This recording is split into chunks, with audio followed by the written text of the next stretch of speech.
Hello दोस्तों, नमस्कार। आपका स्वागत है आपके अपने चैनल हिंदी हब ऑफिशियल में। तो हमने दोस्तों भक्ति काल के 200 प्रश्नों पर चर्चा कर ली थी। आज की वीडियो में हम दोस्तों लगभग 250 प्रश्नों पे चर्चा करेंगे। तो चलिए शुरू करते हैं आज की ये वीडियो को पूरा देखें दोस्तों, अच्छी लगे तो लाइक करें। चलिए, क्वेश्चन ये है, जायसी की किस रचना में वर्णमाला के एक एक अक्षर को लेकर के सिद्धांत संबंधी तत्वों से भरी चौपाइयाँ कही गई हैं? पद्मावत, आखिरी कलाम, अखरावट और कोई नहीं। तो इसका जो उत्तर हो जाएगा दोस्तों वो हो जाएगा आपका अखरावट। ठीक है, आखिरी कलाम में कयामत का वर्णन है। पद्मावत आप सब जानते ही हैं। पद्मावती के पिता का नाम क्या था? तो पद्मावती के पिता का नाम था गंधर्व सेन।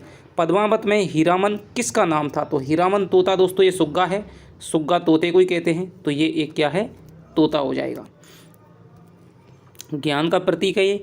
रतन सेन गुरु का प्रतीक। रतन सेन कहाँ का राजा था? तो ये था आपका कहाँ का राजा था? चित्तौड़ का राजा था। राघव चेतान का उल्लेख किस प्रेमाख्यानक ग्रंथ में है? तो ये आपके क्या है? राघव चेतान। ये आपके क्या है? शैतान है राघव चेतन, और ये आपका पद्मावत में ही है। राघव चेतन, खिलजी वगैरह हैं। भूली चकोर डीठ मुख लावा, मेघ घटावें चंद दिखावा, यह पंक्ति किस ग्रंथ की है? तो ये जो पंक्ति है दोस्तों वो आपकी हो जाएगी पद्मावत ग्रंथ की। ठीक है, आगे चलते हैं। प्रेम गाथा परंपरा का सर्वाधिक प्रौढ़ और सरस ग्रंथ शुक्ल जी ने किसे माना है? तो ये माना है आपके किसको? पद्मावत को। ठीक है, प्रौढ़ कृति है दोस्तों आपके सूफी काव्य परंपरा की। गोरा बादल का उल्लेख किस प्रेमाख्यानक काव्य में? तो गोरा बादल हैं दोस्तों, ये जो पद्मनी है ये चाचा भतीजे थे और पद्मनी के साथ में आए थे पद्मावत के साथ, पद्मावती के साथ में। तो ये आपका क्या है? ठीक है, ये आपका पद्मावत से हो जाएंगे। आगे चलते हैं। 209, उस्मान की चित्रावली में किस शाही वक्त की प्रशंसा की गई है? तो ये की गई है आपके जहांगीर की। ठीक है, उस्मान की चित्रावली है और इसमें जहांगीर की प्रशंसा की गई है। चित्रावली कहाँ की राजकुमारी थी? तो ये थी आपके रूपनगर की दोस्तों क्या है? राजकुमारी थी। जायसी के पद्मावत में कितनी अर्धालियों के बाद में दोहा है? तो दोस्तों जायसी से जो पहले की जो परंपरा मिलती है वहाँ पर आपके 5 अर्धालियों पर दोहा रखने की परंपरा थी, लेकिन जायसी ने इसको 7 अर्धालियों पे दोहा रखने की परंपरा को कड़वक बना दिया था। और यहाँ पर 7 पहले चौपाइयाँ आएंगी, फिर उसके बाद में दोहा मिलेगा। और इसी कड़वकबद्धता को जायसी से तुलसी ने ग्रहण किया था। तो ये क्या है? तुलसीदास के संबंध में, शैली के संबंध में बहुत बार पूछा जाता है या फिर इंटरव्यू में पूछा जाता है कि तुलसी की जो कड़वकबद्धता है, ठीक है, जो रामचरितमानस की जो लेखन शैली है, और उस कड़वकबद्धता को उसने किससे ग्रहण किया था? तो ये जायसी के पद्मावत से ही ग्रहण किया था। आगे चलते हैं। कहा मानसर चाहा सो पाई, पारस रूप यहाँ लागी आई, यह पंक्ति किस कवि की है? तो ये जो पंक्ति हो जाएगी दोस्तों ये मलिक मोहम्मद जायसी की हो जाएगी। ब्रह वर्णन के अंतर्गत पद्मावत में 12 मासा का प्रारंभ किस महीने से किया गया है? चढ़ा आषाढ़ गगन घन गाजा। तो ये आपके क्या है दोस्तों? आषाढ़ मास से किया गया है। और बीसलदेव रासों में भी आपको याद रखना है, बीसलदेव रासों का जो वियोग वर्णन है वो कहाँ से होता है? वो होता है आपके कार्तिक मास से शुरुआत होती है। 2 का मुख्यतः पूछा जाता है, आषाढ़, ठीक है, ये आपका पद्मावत का हो जाएगा, और कार्तिक मास से होती है आपके बीसलदेव रासों की। और 12 मासा वर्णन की शुरुआत भी आपके बीसलदेव रासों से होती है। आरपीएससी फर्स्ट ग्रेड में बहुत बार क्वेश्चन ये आ चुका है। आगे चलते हैं। हंस जवाहिर के रचयिता कौन है? नूर मोहम्मद, काशिम शाह है, दाऊद मंजन। तो दोस्तों हंस जवाहिर है वो आपकी किसकी है? काशिम शाह की रचना है। नूर मोहम्मद की कौन सी रचना में आध्यात्मिक रूपक है? अनुराग वांसरी, इंद्रावती, कथा, चित्रावली और कोई नहीं। तो दोस्तों जो नूर मोहम्मद की जो रचना है आपकी अनुराग वांसरी है, इसमें क्या है? आध्यात्मिक रूपक का क्या है? निर्वाह किया गया है। इंद्रावती और अनुराग वांसरी दोस्तों इनकी क्या है? 2 रचना प्रसिद्ध हैं। 1744 में और आपके क्या है? 1764 में इनकी क्या है? अनुराग वांसरी है। आगे चलते हैं। आचार्य शुक्ल ने सूफी आख्यान काव्यों में किस एक हिंदी कवि का उल्लेख किया है? तो दोस्तों सूफी आख्यान काव्य लिखने में आपके एक हिंदी कवि थे आपके सूरदास दोस्तों पंजाबी हैं। इन्होंने जैसे ही सूफी काव्य परंपरा का अंत किया है अपने हिंदी साहित्य के इतिहास में, तो वहाँ पर इन्होंने एक नाम लिया है सूरदास पंजाबी। ये मुख्यतः पंजाब के रहने वाले थे। हालांकि इनकी कोई ऐसी कृति तो नहीं मिलती है, लेकिन फिर भी ये क्या है, तो इस प्रकार उन्होंने थोड़ा सा इनका क्या है नाम लिया है कि एकमात्र ऐसे कवि थे जो कि क्या है सूफी प्रेम भरे काव्य लिखते थे। आगे चलते हैं। हंसावली। हंसावली की नायिका कहाँ की राजकुमारी थी? तो ये दोस्तों पाटन की राजकुमारी थी। पाटन गुजरात में पड़ता है। कामदेव की स्तुति किस प्रेमाख्यानक काव्य ग्रंथ में है? तो कामदेव की जो स्तुति की गई है वो की गई है आपके माधवानल काम कंदला में। ठीक है, माधवानल काम कंदला में कामदेव की स्तुति की गई है। पद्मावत का रचनाकाल क्या है?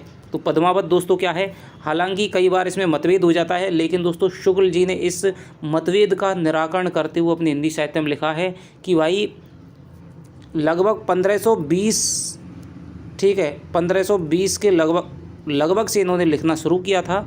ठीक है, कहीं कहीं ऐसी तिथि है कि 1520 भी मान लेते हैं 22, तो इस और 1540 तक इन्होंने क्या अपने ग्रंथ को पूर्ण किया था।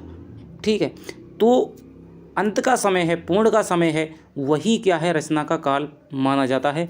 तो पद्मावत का जो रचना काल है दोस्तों वो हो जाएगा आपके 1540 ईस्वी, और प्रमाणिक उत्तर यही है, बहुत बार आ चुका है। सूफी प्रेमाख्यानक काव्य परंपरा का प्रमुख रस क्या है? तो सूफी प्रेमाख्यानक काव्य परंपरा का दोस्तों रस हो जाएगा, वो हो जाएगा आपके श्रृंगार रस हो जाएगा। ठीक है, श्रृंगार रस मिलता है और इसके सहायक रूप रस के रूप में वियोग श्रृंगार भी है और संयोग श्रृंगार भी, दोनों मिलता है। जायसी ने अपने किस गुरु का उल्लेख पद्मावत में किया है? तो दोस्तों पद्मावत में इन्होंने जो उल्लेख किया है वो किया है सैयद अशरफ का। सैयद अशरफ भी जायसी के गुरु थे, शेख महिउद्दीन भी जायसी के गुरु थे। ठीक है, तो कई विद्वानों के दो तीन इनके क्या है गुरु माने जाते हैं, लेकिन सैयद अशरफ गुरु का उल्लेख है वो इन्होंने क्या है पद्मावत में किया है। आगे चलते हैं। यह तन जारो छार के कहो की पवन उड़ाव। तो यह पंक्ति किस काव्य ग्रंथ की है? तो दोस्तों यह पंक्ति है हो जाएगी आपके पद्मावत की हो जाएगी, और पद्मावत में भी ये क्या है नागमती वियोग खंड की पंक्ति है। आगे चलते हैं। लखन सेन पद्मावती कथा के लेखक कौन हैं? कुतवन, दामोदर कवि, ईश्वरदास, जान कवि। तो लखन सेन पद्मावती हो जाएगी आपके दोस्तों दामोदर कवि की। ठीक है, किस प्रेमाख्यानक काव्य ग्रंथ में नायक एक पत्नी व्रत का पालन करता हुआ एक सुंदर राजकुमारी का प्रणय प्रस्ताव ठुकरा देता है? किस प्रेमाख्यानक ग्रंथ में नायक एक पत्नी व्रत का पालन करता हुआ एक सुंदर राजकुमारी का प्रणय प्रस्ताव ठुकरा देता है? तो ये जो दोस्तों ये जो घटना है वो हो जाएगी आपके मधुमालती में। ठीक है, मधुमालती में क्या है आपका जो मनोहर है, ठीक है, मधुमालती है और मनोहर है।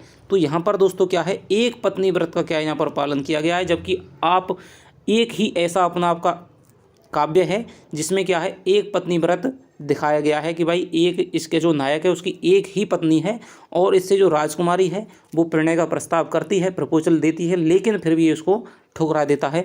जबकि आप अन्य सूफी काव्यों में देखेंगे, जैसे कि आप पद्मावत को ही देख लीजिए, तो पद्मावत की जो रतन सेन है उसकी पत्नी नागमती है, लेकिन फिर भी वो क्या है पद्मावती के चक्कर में सिंगल द्वीप को लिए जाता है। तो यहाँ पर एक पत्नी व्रत का यदि आपसे पूछा जाए तो वो आपका मधुमालती हो जाएगा। हालांकि इसमें तारा और प्रेमचंद की जो कथा है, ठीक है, प्रेमा और जो ताराचंद की कथा है वो इसके सहायक कथा के रूप में चलती है, और उसके साथ में जो ये आपका नायक है, ठीक है, मनोहर, वो इसके साथ में क्या अपनी बहन का संबंध स्थापित करता है। आगे चलते हैं। ब्रजभाषा कवि नंददास के किस काव्य ग्रंथ पर प्रेमाख्यानों का प्रभाव है? तो दोस्तों बहुत ही अच्छा क्वेश्चन है आपका, और इसका जो उत्तर हो जाएगा दोस्तों रूप मंजरी हो जाएगा। ठीक है, रूप मंजरी एक ऐसा इनका ग्रंथ है जिस पर सूफी काव्य परंपरा का प्रभाव है दृष्टिगत होता है। कौन सा क्रम रचना काल की दृष्टि से ठीक है? पद्मावत, मृगावती, मधुमालती, चंदायन, चंदायन, मधुमालती, मृगावती, पद्मावत, चंदायन, मृगावती, पद्मावत, मधुमालती, मधुमालती, पद्मावत, मृगावती, चंदायन। तो आप सब दोस्तों जानते हैं कि जो चंदायन है 1379 में माना है, ठीक है, और हिंदी की क्या है, हिंदी सूफी काव्य की वो क्या है पहली कृति मानी गई है। तो सबसे पहले हम देख लेंगे कि भाई ये तो गया और ये भी गया, तो सबसे पहले हो जाएगा आपका चंदायन। ठीक है, तो चंदायन हो जाएगा। चंदायन के बाद में हम देखते हैं फिर आती है आपके मृगावती, 1540 में आ जाएगी आपके पद्मावती और आपके फिर मधुमालती। ठीक है, तो कुतुबन की मृगावती आ जाएगी, उसके बाद में पद्मावत 1540 में आ जाएगा और उसके बाद में मधुमालती आ जाएगी मंझन की। ठीक है, तो ये इसका उत्तर हो जाएगा सै। आगे चलते हैं। सो दिल्ली अस निबहुर देसु को ना बहुरा कहे सनेसु, में दिल्ली किसका प्रतीक है?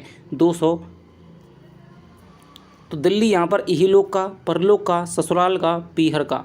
तो ये यहाँ पर जो दिल्ली जो प्रतीक गई है दोस्तों, यहाँ पर क्या है? परलोक का यहाँ पर क्या है? प्रतीक बताई गई है। सो धनी बिरहे जरिक मोही तेहिक धुआं हम लाग। तो ये जो दोहा है दोस्तों नागमती वियोग खंड से है कि पियसु कहूँ संदेश ना हे बमरा ये काग, सो धनी बिरहे जरिक मोही तेहिक धुआं हम लाग। तो ये क्या है? यहाँ पर क्या है? भमरई से और कोई से क्या है? संदेश भेजने के लिए कहती है। मैं धनी जो शब्द है, ठीक है, ये किसके लिए आया है? ये दोस्तों याम क्या है? नागमती के लिए आया है। आगे चलते हैं। शेरशाह सूरी के समय कौन से प्रेमाख्यानक की रचना हुई थी? तो दोस्तों जो शेरशाह सूरी है, इनका काल आप जानते हैं जहांगीर के समय का था। और शेरशाह सूरी के समय इन्होंने क्या की? जो आपकी पद्मावत है, ठीक है, 15 शेरशाह सूरी की क्या प्रशंसा करते हैं? मोही ही हंसी का कहा कोई रही। ठीक है, ये जो जायसी कहते हैं कि मुझ पर हंसते हो या फिर विधाता पर हंसते हो, तो वो शेरशाह सूरी से कहते हैं। तो शेरशाह सूरी के समकालीन थे जायसी।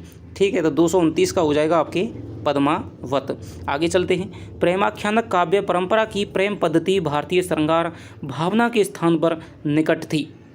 प्रेमाख्यानक काव्य परंपरा की जो प्रेम पद्धति है भारतीय श्रृंगार भावना के स्थान पर अधिक निकट थी।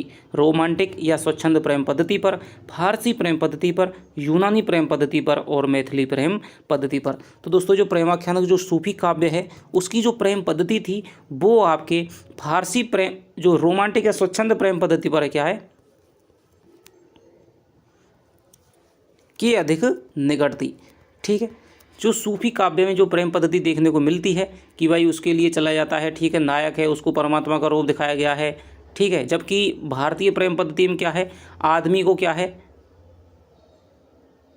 औरत का रूप, जैसे कबीर हैं, दुल्हनी गावो मंगलाचार, तो वो औरत का लेकर के रूप है। और परमात्मा को क्या है? एक पूर्ण ब्रह्म माना गया है, एक पुरुष माना गया है, जबकि आत्मा को क्या है? एक स्त्री के रूप में दिखाया गया है। लेकिन सूफी काव्यों में इसका ठीक उल्टा कर दिया गया है।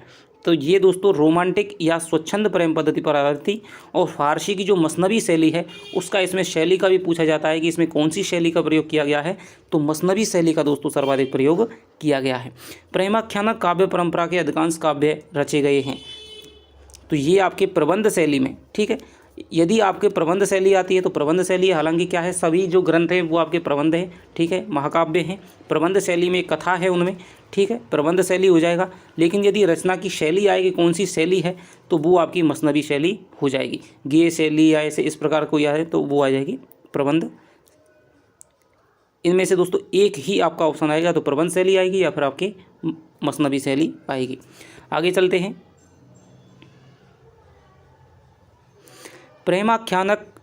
प्रेमाख्यान मूल काव्यों में स्वाभाविकता की अपेक्षा असत्य अधिक है, कठोर यथार्थ अधिक है, तार्किकता अधिक है, अतिशयोक्ति अधिक है। तो दोस्तों स्वाभाविकता की बजाय क्या मिलता है इसमें? यहाँ पर मिलता है आपका अतिशयोक्ति। ठीक है, अभी आपका जो ऊपर पंक्ति आई थी कि पियसु कहूँ संदेश ना हे भमरा काग, ते धनी बिरहे जरे मुई तेहिक धुआं हम लाग। कि भाई कोए से और भमरे से कहती है कि तुम जाकर के पिए से मेरे प्रियतम यानी कि रतन सेन से संदेश जाकर के कह दीजिए कि भाई तुम्हारी जो पत्नी है नागमती है वो तुम्हारे भ्रह में जल करके खाक हो गई है, और उसकी जो जलने से उसकी जो भस्म से जो धुआं निकला है आग से, उससे जल करके हम क्या है काले हो गए हैं। तो यहाँ पर देखिए ये आपका क्या है अतिशयोक्तिपूर्ण वर्णन है। आगे चलते हैं। प्रेमाख्यान काव्यों में प्रयुक्त छंद है। तो दोस्तों प्रेमाख्यान काव्यों में जो प्रयुक्त आपका छंद है वो हो जाएगा आपके कड़वक, सवैया, दोहा चौपाई या फिर आपकी रोला। तो दोस्तों दोहा चौपाई आपका हो ही जाएगा, 7 चौपाइयों पर एक दोहा की प्रधानता मिलती है। कड़वक दोस्तों क्या है? कोई छंद नहीं है, ध्यान रखना। ठीक है, जब 7 दोहों को, 7 चौपाइयों को और एक दोहा को मिला देते हैं तो जो आपका जो विधान बनता है, जो आपका रूप बनता है, जो एक आपका, ठीक है, तो उसको क्या है हम कड़वक कहते हैं। ठीक है, समायोजित रूप में उसे बांधकर, जैसे कि मान लीजिए अलग अलग लकड़ियों को एक गट्ठर में कहते हैं, तो गट्ठर क्या है? लकड़ी नहीं है, गट्ठर क्या है? एक लकड़ियों का एक रूप है। तो ऐसे ही कड़वक है, जैसे आपका रोला है, ठीक है, तो वो दो छंदों से मिलकर के बना है। ठीक है, ऐसे ही आपका उल्लाला है, छप्य है। तो इस प्रकार से इसमें क्या है, कड़वक क्या एक समूह है, ठीक है, दोहा और चौपाई का। सूफी काव्यों में वर्णित प्रणय भावना है सीधी, सरल, विरोधाभासपूर्ण, संघर्ष मूलक और असामाजिक। तो दोस्तों बहुत ही अच्छा क्वेश्चन दिया गया है। इसका जो उत्तर हो जाएगा वो हो जाएगा आपके संघर्ष मूलक। आप जानते हैं कि हर कोई नायक है वो क्या है, अपनी प्रेमिका की तलाश में निकल जाता है और विभिन्न संघर्ष करते हुए क्या उसको पाने का प्रयास करता है। और इसीलिए सूफी दर्शन में और सूफी सिद्धांतों में ये बात कही गई है कि भाई आदमी को क्या है, अपनी परमात्मा को पाने के लिए, ठीक है, हकीकत से वास्तविक एकाकार होने के लिए संघर्ष करना पड़ता है। और इस संघर्ष में वह विभिन्न अवस्थाओं को पार करता हुआ क्या है, एकाकार होता है, आत्मा परमात्मा से मिलती है। प्रेमाख्यान परंपरा का प्रथम ग्रंथ कौन सा है? तो प्रथम ग्रंथ है दोस्तों वो हो जाएगा आपके चंदायन हो जाएगा 1379 में। आगे चलते हैं। असायत कवि की रचना हंसावली का रचनाकाल क्या है? तो दोस्तों हंसावली का जो रचनाकाल हो जाएगा वो हो जाएगा आपके 1370 हो जाएगा, ठीक है, 1370 हो जाएगा। हालांकि 1370 हो जाएगा। आगे चलते हैं। लोरिक और चंदा नामक पात्रों की लोक प्रचलित प्रणय कथा किस प्रेमाख्यान का मूल आधार थी? लोरिक और चंदा की जो दोस्तों कथा मिलती है वो आपकी किस में मिलती है? चंदायन में मिलती है, ठीक है, मुल्ला दाऊद का। आगे चलते हैं। कुतुबनकृत मृगावती का रचनाकाल क्या है? तो दोस्तों मृगावती का जो कुतुबनकृत मृगावती है इसका जो रचनाकाल हो जाएगा वो हो जाएगा आपके 1503 हो जाएगा। आगे चलते हैं। संख्या की दृष्टि से सर्वाधिक प्रेमाख्यानों की रचना करने का श्रेय किसको दिया जाता है दोस्तों? वो दिया जाता है आपके जान कवि को। पद्मावत के रूपक की तुलना किस आधुनिक कालीन महाकाव्य से की जाती है? तो ये की जाती है दोस्तों कामायनी से। एक बार मैंने और वीडियो में आपको जो हिंदी साहित्य इतिहास की 20 प्रश्नों की श्रृंखला थी वहाँ पर भी मैंने ये क्वेश्चन कराया हुआ था। ये दोस्तों आया हुआ क्वेश्चन है कि पद्मावती का जो रूपक है उसकी जो तुलना है वो आपके कामायनी के रूपकों से की जाती है कि वहाँ पर जो श्रद्धा है वो हृदय का प्रतीक है, एड़ा है वो आपकी बुद्धि की प्रतीक है और आपका जो मनु है वो मन का प्रतीक है। इसी प्रकार से इस पद्मावत में भी जो इसके विभिन्न पात्र हैं, ठीक है। चित्रावली के रचनाकार उस्मान ने इस ग्रंथ की रचना का क्या उद्देश्य बताया है? सूफी धर्म का प्रचार, हिंदू धर्म में आस्था, अमर होने की इच्छा पूर्ति और मनोरंजन। तो दोस्तों इसका जो इन्होंने आधार बताया है वो है अमर होने की इच्छा पूर्ति, ठीक है। चित्रावली के रचनाकार उस्मान की चित्रावली है और इस ग्रंथ का क्या उद्देश्य बताया है? अमर होने की इच्छा पूर्ति। आगे चलते हैं। सूफियों में भी एक प्रसिद्ध महिला संत हुई है जो मीरा के ही समान ईश्वर प्रेम में दीवानी थी। तो दोस्तों यहाँ पर जो सूफी जो कवयित्री थी, सूफी जो संत थी वो थी दोस्तों राबिया, ठीक है, राबिया। आगे चलते हैं। दक्षिणी हिंदी के कवि नुसरती ने किस प्रेमाख्यान पर आधारित गुलशन-ए-इश्क रचा था? तो इन्होंने रचा था दोस्तों मधुमालती पर, ठीक है, मधुमालती की इन्होंने कथानक को लेकर के और गुलशन-ए-इश्क नामक क्या है काव्य की रचना की थी। कदम राव और पद्म के रचनाकार कौन माने जाते हैं? तो ये माने जाते हैं दोस्तों आपके निजामी, ठीक है। आगे चलते हैं। पद्मावत में कुल कितने खंड हैं?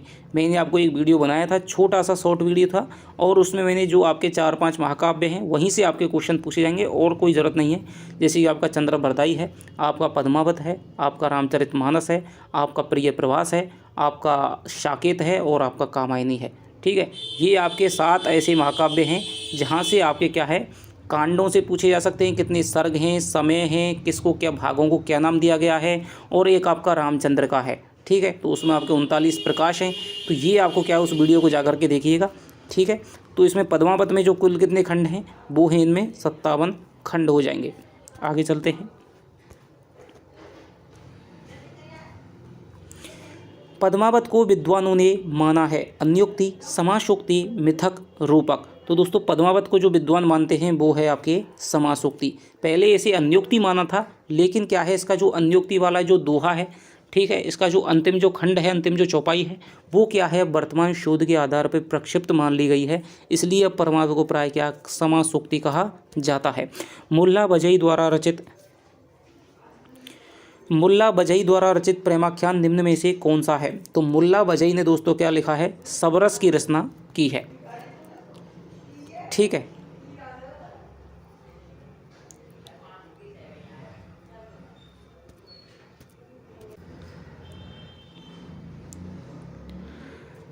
तो दोस्तों जो मुल्ला बजई की जो कृति है वो आपकी सबरस हो जाएगी, लेकिन जो कुतुब मुस्तरी है ये भी मुल्ला बजई की ही कृति है और दक्खनी गद्य के ये क्या है?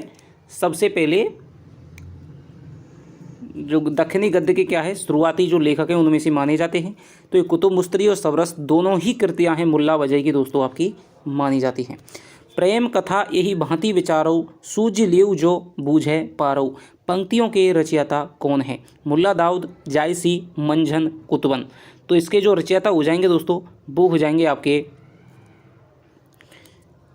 प्रेम कथा यही भांति विचारो सूझ लियो जो बूझे पारो, तो ये हो जाएंगे आपके जायसी हो जाएंगे।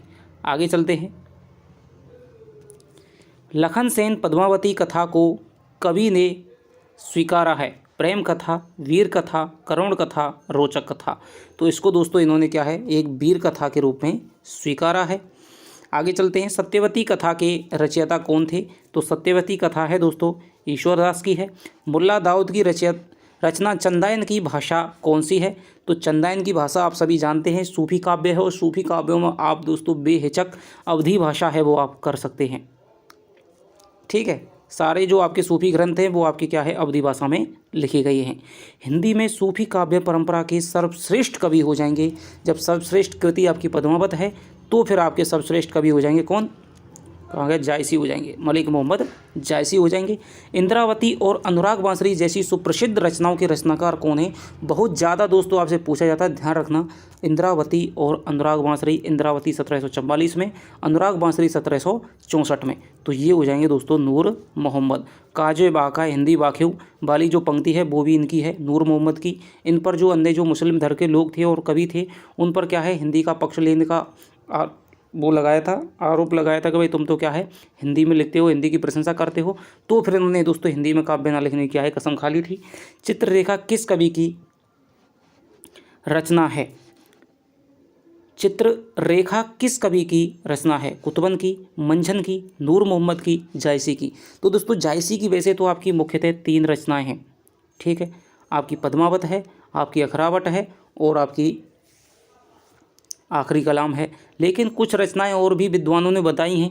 ठीक है, और उन्हीं में से एक क्या है? कहरानामा है, मसलानामा है, चित्ररेखा है। तो ये आपका इसका उत्तर क्या हो जाएगा? आपके जायसी हो जाएगा। ध्यान रखना, यूजीसी नेट में यहाँ से क्वेश्चन बहुत बार पूछा जाता है। आचार्य शुक्ल ने किस सूफी कवि को सूफी काव्य परंपरा का प्रथम कवि माना है? तो आचार्य शुक्ल ने दोस्तों आपका माना है कुतुबन को माना है। ठीक है, कुतुबन की जो आपकी मृगावती है। डॉक्टर रामकुमार वर्मा ने किस सूफी काव्य परंपरा का प्रथम डॉक्टर रामकुमार वर्मा ने किसे सूफी काव्य परंपरा का प्रथम कवि माना है? तो डॉक्टर रामकुमार वर्मा आपके मानते हैं मुल्ला दाऊद को 1379 में, चंदायन को।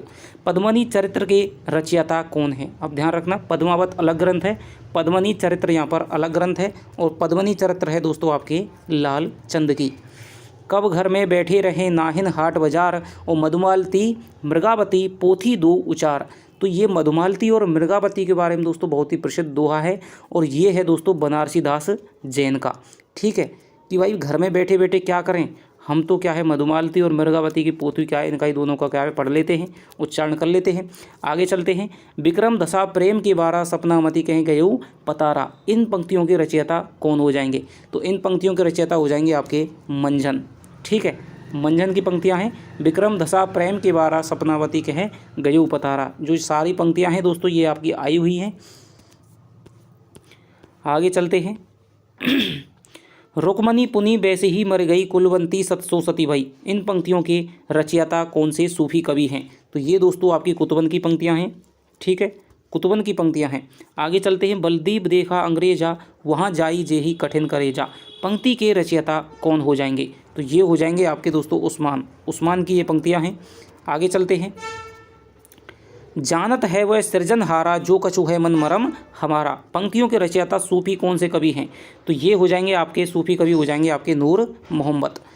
तो ये इनकी एक तो एक पंक्ति है, काजो बाका हिंदी भाक्यू, ये वाली जो पंक्ति है वो भी इनकी नूर मोहम्मद की पूछी जाती है। तो जानत है वह सृजनहारा, जो कछु है मन मरम हमारा।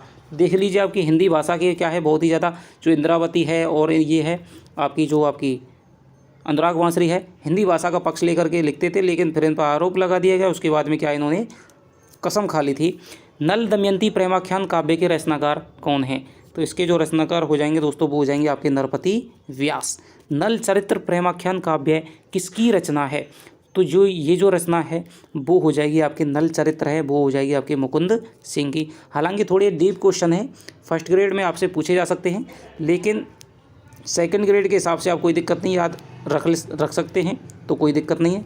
जो अभी जिनको लगता है कि भाई हमें ज़्यादा चक्कर में नहीं पड़ना है तो वो आप इनको छोड़ सकते हैं। छिताई वार्ता जो कि कल्पना और इतिहास का अद्वितीय ग्रंथ है, के रचनाकार हैं। हालांकि क्वेश्चन आपके ज़्यादातर आए हुए हैं, 90% आपके प्रश्न हैं वो आपके आए हुए हैं।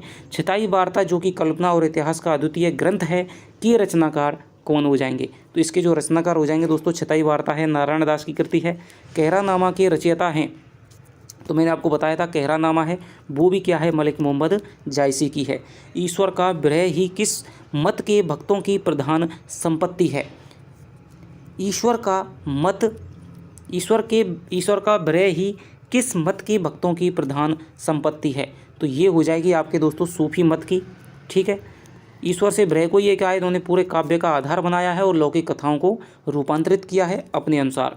पद्मावत में रतन सेन द्वारा पद्मावती को प्राप्त करने की इच्छा को प्रेम न कहकर रूप लोभ की संज्ञा किस आलोचक ने दी है? बहुत ही दोस्तों गूढ़ क्वेश्चन है। तो ये आलोचक हैं आपके नामवर सिंह, आचार्य रामचंद्र शुक्ल। तो दोस्तों रामचंद्र शुक्ल हैं। ये कहते हैं कि भाई हम परमात्मा वगैरह के लिए नहीं कहे रतन सिंह, ठीक है, परमात्मा का आध्यात्मिक छाया का भान नहीं है यहाँ पर तो क्या है, रूप लोभ की यहाँ पर संज्ञा है वो देते हैं जायसी ग्रंथावली में। आगे चलते हैं। पद्मावत में वर्णित रतन सेन, पद्मावती, तोता और नागमती के प्रतीकों का सही क्रम क्या है? आपको ऊपर क्वेश्चन आया था कि भाई इसके प्रतीकों की तुलना है वो कामायनी के रूपकों से की जाती है। ये रूपक या प्रतीक एक ही बात है दोस्तों। तो इसमें क्या है, जो रतन सेन है वो आपके क्या है, मन का प्रतीक है, ध्यान रखना, ठीक है। पद्मावती है वो आपके बुद्धि का प्रतीक है, और जो तोता है वो आपके गुरु का प्रतीक है, और जो नागमती है, नागमती दुनिया धंधा, तो नागमती क्या है, सांसारिक आकर्षण का प्रतीक है, ठीक है। खिलजी माया का प्रतीक है, और राघव चेतन है वो शैतान का प्रतीक है, चित्तौड़ है वो तन का प्रतीक है, ठीक है, शरीर का प्रतीक है। तो मन, बुद्धि, गुरु, सांसारिक आकर्षण। तो 269 का दोस्तों उत्तर हो जाएगा आपके ब, ठीक है। देखिए दोस्तों, एक बात मैं आपसे कहना चाहता हूँ, ये जो मैं आपको पढ़ाता हूँ मोबाइल पर एक टक दृष्टि रखनी होती है। जब ऑफलाइन क्लास या फिर आपको बोर्ड से पढ़ाते हैं, इधर उधर देखते रहते हैं, तब क्या है, मन थोड़ा सा क्या है, कम वो रहता है। लेकिन एक जगह पर देखते रहने से आपको पता है तो एक दिमाग में हाइलोजन सा क्या है क्रिएट हो जाता है, और जिससे क्या है ऐसा लगता है कि हम बोल तो जा रहे हैं लेकिन हम स्वयं नहीं बोल रहे हैं, कुछ तो अपने आप ही निकलता चला जा रहा है, ठीक है। कई बार बहुत ज़्यादा थकान होती है, तो इसलिए कई बार मैं सही लगाता हूँ। एक आध क्वेश्चन ऐसा हो गया है कि मैं सही लगा रहा हूँ उत्तर, लेकिन मुँह से कुछ निकल गया है, ठीक है। तो ये इसी की है, क्योंकि नज़र को हम इधर से इधर भी नहीं कर सकते। और ये दोस्तों ज़्यादातर लंबी वीडियोज़ में होता है, ठीक है। यदि आपको आध घंटे की वीडियो है तो वहाँ पर ये दिक्कत नहीं होगी, लेकिन लंबी वीडियोज़ 1-1, 1.5 घंटे की हैं, तो वहाँ पर थोड़ा सा क्या है, लगातार मैं दमादम आपको क्या है थोड़ा सा स्पीड में बोलता हूँ, तो फिर ये एक मानवीय भूल है और सामान्य दोस्तों भूल है। तो इसको आप, जो हमारे साथी पहले से जुड़े हुए हैं वो तो इसको समझ सकते हैं, लेकिन जो नए आते हैं वो लगातार कमेंट करें, उनका कहना सही है, आप ध्यान दिवाएं। यदि कोई आपको कंफ्यूज कर रहा है क्वेश्चन, आपको लगता है इसका उत्तर ये नहीं ये होना चाहिए, ठीक है, तो आप अपने स्तर पे उसको चेक करें, फिर उसको क्या है मुझको मैसेज कर दें या फिर कमेंट कर दें। आपकी दोस्तों शंका है उसका समाधान निश्चित रूप से किया जाएगा, क्योंकि इसीलिए तो बैठे। यदि दोस्तों कोई गलत क्वेश्चन चला जाता है और परीक्षा में मान लीजिए दुर्भाग्य से वही आ जाता है, तो फिर क्या है बहुत मामला खराब हो जाएगा।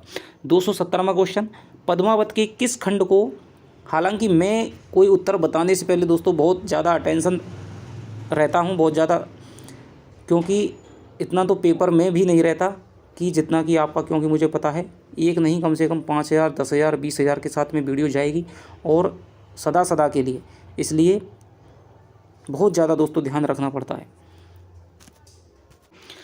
आगे चलते हैं। पद्मावत के किस खंड को हिंदी साहित्य की अनुपम निधि कहा जाता है? तो दोस्तों आचार्य रामचंद्र शुक्ल ने जो आपका नागमती वियोग खंड है, ठीक है, उसके बारे में कहा है। नागमती वियोग खंड को हिंदी साहित्य की दोस्तों अनुपम निधि कहा गया है। बड़ी बड़ी परीक्षाओं में और कॉलेज लेक्चरार में भी दोस्तों ये क्वेश्चन आपका पूछा जा चुका है। आगे चलते हैं। निम्नलिखित में से सूफी प्रेमाख्यान काव्यों की विशेषता नहीं है। अब देख लीजिए, जो समझने पे दोस्तों फोकस करता है, जो समझता है, जो डेस्क्रिप्टिव चीज़ों को पढ़ता है, तो वो इस प्रकार के प्रश्नों में कभी भी दोस्तों क्या है, गच्चा नहीं खाएगा। ठीक है, तो ये है निम्न में से सूफी प्रेमाख्यान काव्यों की विशेषता कौन सी नहीं है? तो प्रेम के बहाने इस्लाम का प्रचार, परमात्मा को स्त्री तथा आत्मा को पुरुष मानना, लौकिक प्रेम द्वारा अलौकिक प्रेम की अव्यंजना, बिल्कुल सही है। गुरु द्वारा लक्ष्य की प्राप्ति का मार्ग बतलाना। तो दोस्तों यहाँ पर इन्होंने जो 3 हैं ये तो आपके क्या है, सही हैं, लेकिन जो इस्लाम का प्रचार है दोस्तों, ठीक है, प्रेम के बहाने इस्लाम का प्रचार, तो जो बहाने जो शब्द है, ठीक है, हालांकि इन्होंने क्या है अपनी मसनवी शैली का भी प्रयोग किया है, शाही वक्त की प्रशंसा की है, ठीक है, पैगंबर की स्तुति की है, लेकिन इसका मतलब ये नहीं कि इन सूफी काव्यों का ग्रंथ का उद्देश्य यही था कि प्रेम के बहाने क्या है हम इस्लाम का प्रचार करें, इस्लाम की मान्यताओं का प्रसार करें। तो ये इसका दोस्तों क्या है, गलत हो जाएगा। आगे चलते हैं। हिंदी के सूफी प्रेमाख्यान काव्यों का मूल उद्देश्य क्या था? अवतारवाद में विश्वास करना, प्रेम के उदात्त स्वरूप की स्थापना करना, प्रेम के बहाने सूफी मत का प्रचार करना। तो ये तो दोस्तों अवतारवाद, और ये तो आपका गलत ही हो गया सीधे सीधे। प्रतीकों के माध्यम से आध्यात्मिक भावना का प्रतिपादन करना। अब ये 2 ऑप्शन है, इनमें से दोस्तों जो आपका दोनों ही सही है, लेकिन जो सबसे अच्छा सही है वो है प्रेम के उदात्त स्वरूप की स्थापना करना। ठीक है, प्रेम के उदात्त स्वरूप की स्थापना यहाँ पर की गई है, ये इसका उत्तर हो जाएगा। हो तही दास परम भई लोना, धरती सरग भयऊ अश सोना। पंक्ति किस कवि की है? तो ये जो पंक्ति है दोस्तों वो हो जाएगी आपके जायसी की। होतई दास परम भई लोना, धरती सरग भयऊ अश सोना। तो ये आपके मलिक मोहम्मद जायसी की हो जाएगी। मानुष प्रेम भयऊ बैकुंठी, बहुत ही प्रसिद्ध पंक्ति है। नाही ते काहे छार बरे मोटी। तो यहाँ पर क्या है, पंक्ति के रचयिता हो जाएंगे आपके जायसी। सूफी काव्य धारा के कवियों का कालक्रम के अनुसार है सही विकल्प कौन सा है? तो आपको इनका जन्म याद रखने की जरूरत नहीं है, जो रचनाओं का कालक्रम है उसी के अनुसार आपका पूछा जाता है। तो देखिए, सबसे पहले तो मुल्ला दाऊद हो जाएंगे, ठीक है, उसके बाद में आपके कुतुबन हो जाएंगे, ठीक है, उसके बाद में आपकी कुतुबन की मिर्गावती। सबसे पहले तो पहला ग्रंथ हो जाएगा आपका चंदायन हो जाएगा, फिर कुतुबन हो जाएगा, और फिर जायसी हो जाएगा, और फिर आपका मंजन की मधुमालती हो जाएगा। इसका उत्तर हो जाएगा आपके 275 का उत्तर हो जाएगा आपके बा। आगे चलते हैं। प्रेम विलास प्रेमलता की कथा के रचनाकार कौन है? तो इसका जो उत्तर हो जाएगा दोस्तों श्रावक जटमल हो जाएगा। ठीक है, गोरा बादल की जो कथा है उसके भी श्रावक जटमल हैं। निम्नलिखित रचनाओं के रचयिताओं से असंगत का चुनाव कीजिए। रोजतुल हकायक, नूर मोहम्मद, अनुराग बांसरी, कासिम शाह। असंगत का चुनाव करना है दोस्तों, तो ये आपका क्या है, कासिम शाह की, ये आपकी गलत हो गई। हंस जवाहिर है, केहरानामा जायसी को जाई, छिताई वार्ता नारायण दास की, और रोजतुल हकायक भी दोस्तों क्या है, नूर मोहम्मद की है। ये सही है, ये सही है। तो इसका अनुराग बांसरी है, वो भी क्या है, नूर मोहम्मद की हो जाएगी। यूसुफ जुलेखा के रचनाकार कौन हो जाएंगे? तो यूसुफ जुलेखा के जो रचनाकार हो जाएंगे वो हो जाएंगे आपके शेख निसार। प्रेम दर्पण के रचयिता कौन हो जाएंगे? तो प्रेम दर्पण है दोस्तों आपके शेख नज़ीर की रचना है। रोजतुल हकायक के रचनाकार हो जाएंगे आपके कौन, नूर मोहम्मद हो जाएंगे। सूफी काव्य धारा की रचनाओं का सही कालक्रम बताइए। तो यहाँ से 4-5 रचनाएं आपको इनका डेट आपको पता होनी चाहिए, सन आपको पता होना चाहिए 1379, ठीक है। असायद की हंसावली है उसका 1370 है, कुतुबन की मृगावती है उसका 1503 है, जायसी का आपका 1540 है। तो ये आपको दोस्तों 1744, 1764 इंद्रावती और आपके क्या है, अनुराग बांसरी का है। तो यहाँ पर सबसे पहले हम देखेंगे दोस्तों, तो इस सबसे पहले आपका हो जाएगा आपके चित्रावली हो जाएगी, ठीक है। ज्ञानदीप 1613 में हो जाएगी, हंस जवाहिर हो जाएगी 19 में, और आपकी इंद्रावती 1744 में हो जाएगी। तो ये आपका क्या है, पहला उत्तर हो जाएगा। आगे चलते हैं। निम्नलिखित रचनाओं की नायिकाओं में से असंगत का चयन कीजिए। नायिका भी आपसे बराबर पूछी जाती हैं, ठीक है, और जो आपका बीसलदेव रासो है उसकी तो बहुत बार ये क्वेश्चन क्या है घिस गया है आते आते। निम्नलिखित रचनाओं की नायिकाओं में ससंगत का पद्मावती की पद्मनी हो जाएगी, बिल्कुल सही है। हंस जवाहिर ज्ञानदीप की,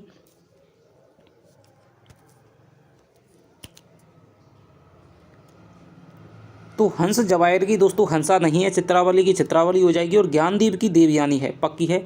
और पद्मावत ये आपका सही है, लेकिन ये जो है आपका ये आपका गलत हो जाएगा। हंस जवाहिर की हंसा नहीं है। आगे चलते हैं। इनमें से सुजान किस काव्य का नायक है? इनमें से जो सुजान है, अनुराग बांसुरी, चंदायन, चित्रावली, अखरावट। तो इनमें से जो सुजान है दोस्तों वो आपका हो जाएगा, चित्रावली का क्या है नायक हो जाएगा, ठीक है, उस्मान की जो चित्रावली है। आगे चलते हैं। पद्मावत में अनुच्छेदों को क्या कहा गया है? तो पद्मावत में जो अनुच्छेदों को दोस्तों कहा गया है वो है आपके 57। इसमें क्या है खंड है, पद्मावती का जो आपका नागमती वियोग खंड है, इसी प्रकार करके इसमें क्या है 57 इसमें खंड हैं। आगे चलते हैं। निम्न में से कौन सा प्रेमाख्यानक काव्य नहीं है? तो दोस्तों हंस जवाहिर है, ठीक है, मृगावती भी है, यूसुफ जुलेखा भी है, लेकिन जो अखरावट है दोस्तों ये क्या है, इसमें क्या है सिद्धांत संबंधी चौपाइयाँ कही गई हैं, ठीक है, ये वर्णमाला प्रधान आपका ग्रंथ है तो ये नहीं होगा, जबकि यूसुफ जुलेखा हो जाएगा, हंस जवाहिर हो जाएगा और ये हो जाएगा मृगावती। भारतीय सूफी किस संप्रदाय के थे? शरा, बेसरा और कादरी और मालामती। तो ये दोस्तों आपका बहुत ही गहराई से क्वेश्चन है, इसका जो उत्तर हो जाएगा वो हो जाएगा बेसरा से थे, ठीक है, बेसरा एक संप्रदाय होता है। सूफी कवियों ने माया को क्या कहा है? सांसारिक, आसुरी वृत्ति का प्रतीक, शैतान, गोरख, धंधा। तो इन्होंने दोस्तों जो माया को कहा है वो कहा है इन्होंने शैतान का क्या है संज्ञा इन्होंने दी है, ठीक है। और जो दुनिया धंधा है, जो दुनिया है दुनियादारी है, उसको क्या है गोरख धंधा, दुनिया धंधा कहा है दोस्तों। जो आपकी जो सांसारिकता है उसको गोरख धंधा कहा है, और माया को क्या है शैतान की इन्होंने क्या है संज्ञा दी है।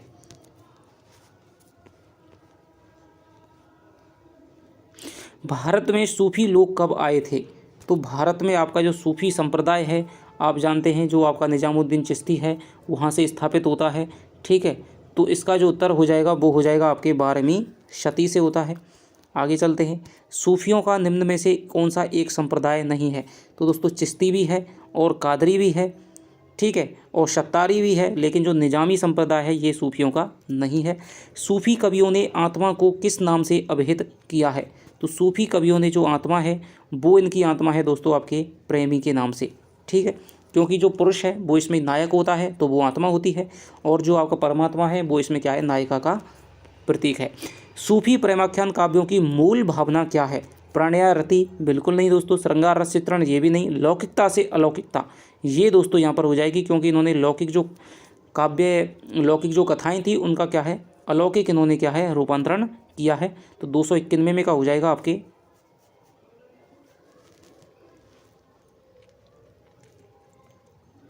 सूफी प्रेमाख्यान काव्यों की मूल भावना क्या है? तो दोस्तों मूल भावना लौकिकता से अलौकिकता भी है, और यहाँ पर प्रणय और रति भी दोस्तों यहाँ पर क्या है मान सकते हैं, ठीक है।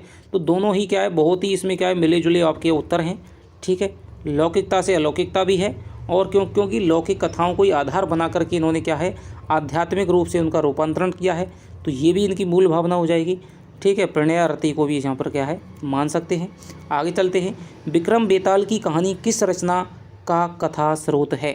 तो विक्रम बेताल की कहानी को आधार बनाकर दोस्तों हंसावली की रचना हुई है।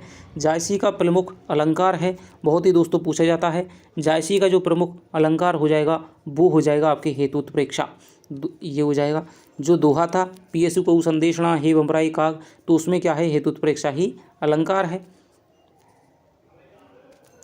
ठीक है। जायसी ने पद्मनी को क्या कहा है? आत्मा, पारस रूप, शरीर और नारी। तो जायसी ने जो पद्मती को कहा है वो कहा है दोस्तों पारस रूप कहा है इन्होंने। आगे चलते हैं।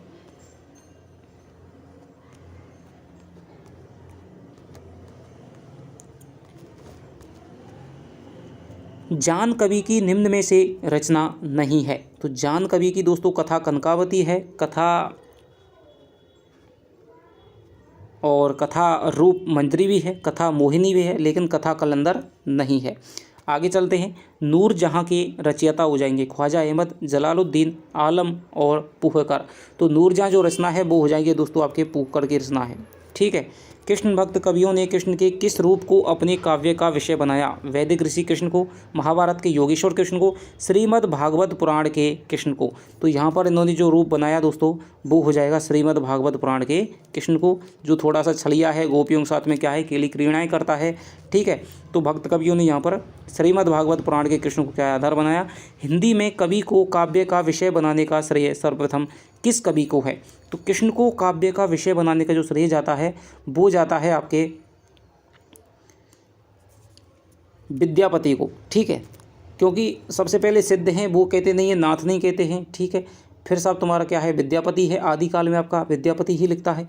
तो विद्यापति ही जी जो आपके आदिकाल के और भक्ति काल की संधि कवि हैं, योजक कवि माने जाते हैं।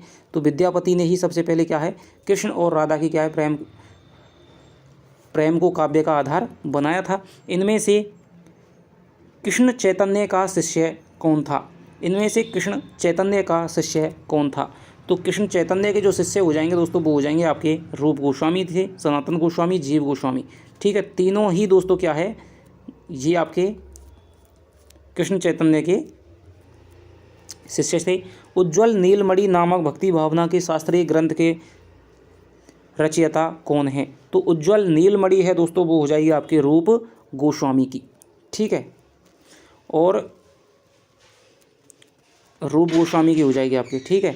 आगे चलते हैं, कृष्ण को रस रूप में तथा राधा को रति रूप में किस संप्रदाय में माना गया है? तो ये आपका माना गया है वैष्णव सहजिया संप्रदाय में। ठीक है।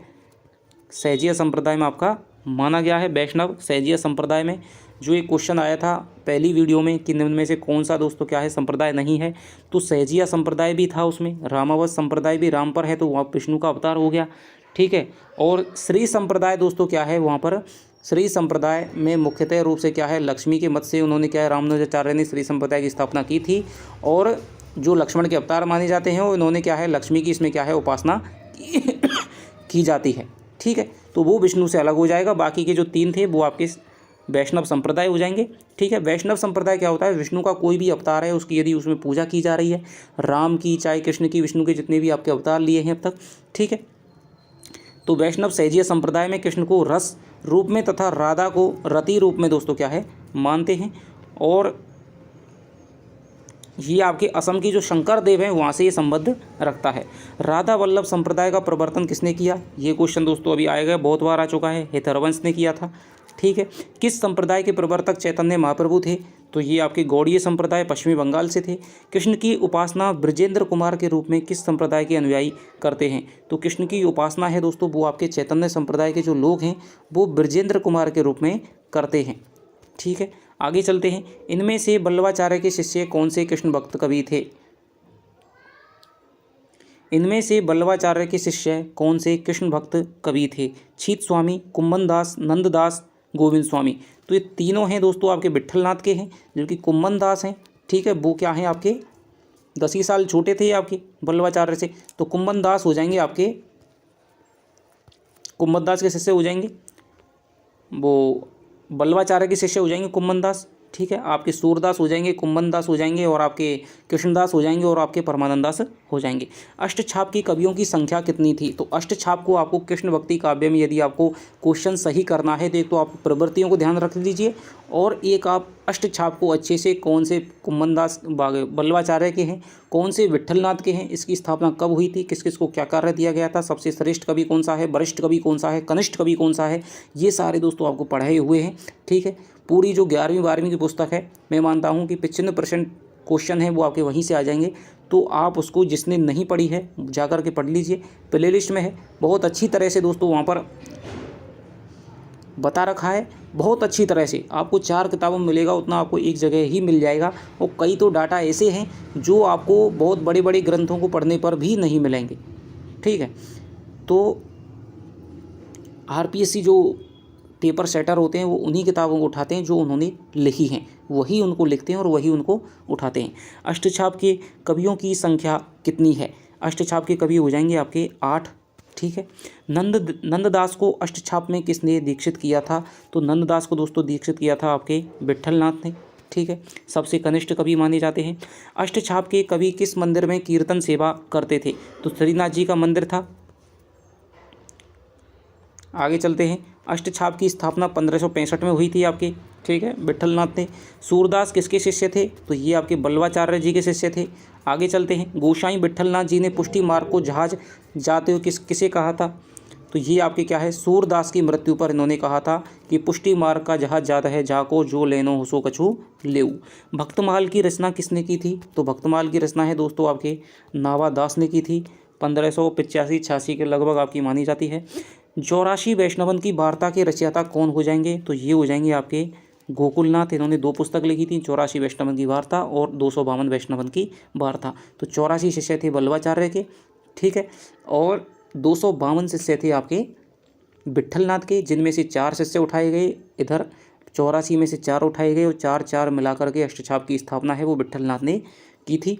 आगे चलते हैं। ब्रजभाषा काव्य में सूरदास के उपरांत किस कवि को सर्वाधिक प्रतिभाशाली एवं विद्वान माना गया है?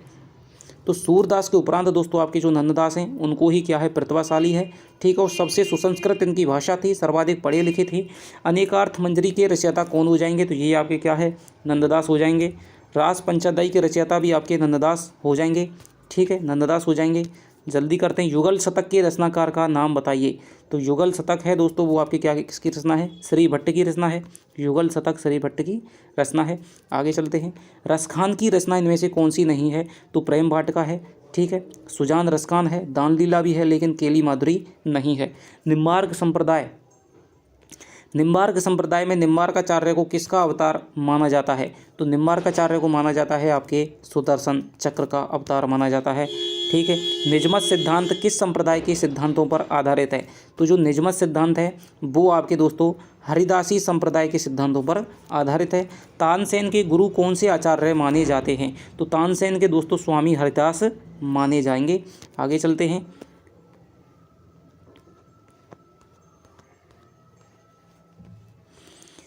राजस्थान के सलेमाबाद में किस संप्रदाय की गद्दी है? तो सलेमाबाद आप जानते हैं, सलेमाबाद में हो जाएगी आपके निम्बार्क संप्रदाय की गद्दी हो जाएगी, ठीक है। प्रपन्न कल्पवल्ली ग्रंथ के रचयिता कौन हो जाएंगे? तो ये हो जाएंगे आपके हित हरवंश हो जाएंगे, ठीक है। हित हरवंश की है प्रपन्न कल्पवल्ली।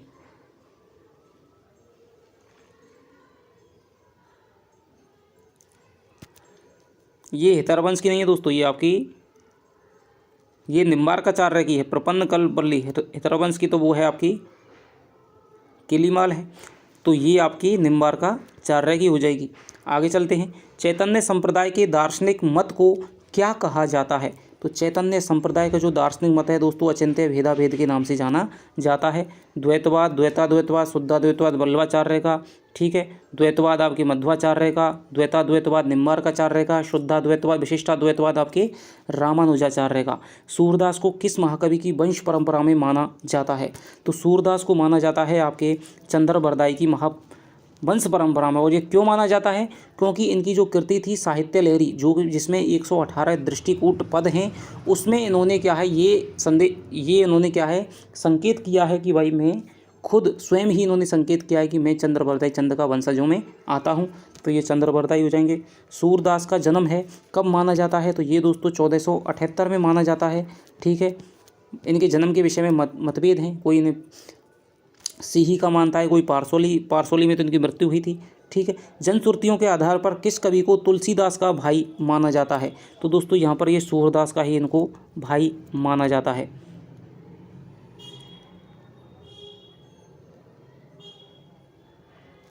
जनश्रुतियों के आधार पर किस कवि को तुलसीदास का भाई माना जाता है? तो दोस्तों जो नंददास हैं, नहीं, नंददास को आपका क्या है कि भाई ये भी क्या है संस्कृत शिक्षा ले गए थे और काशी में ही इन्होंने क्या है संस्कृत की शिक्षा ली थी। तो ये नंददास हैं दोस्तों, इनको ही तुलसीदास का भाई माना जाता है। हित चौरासी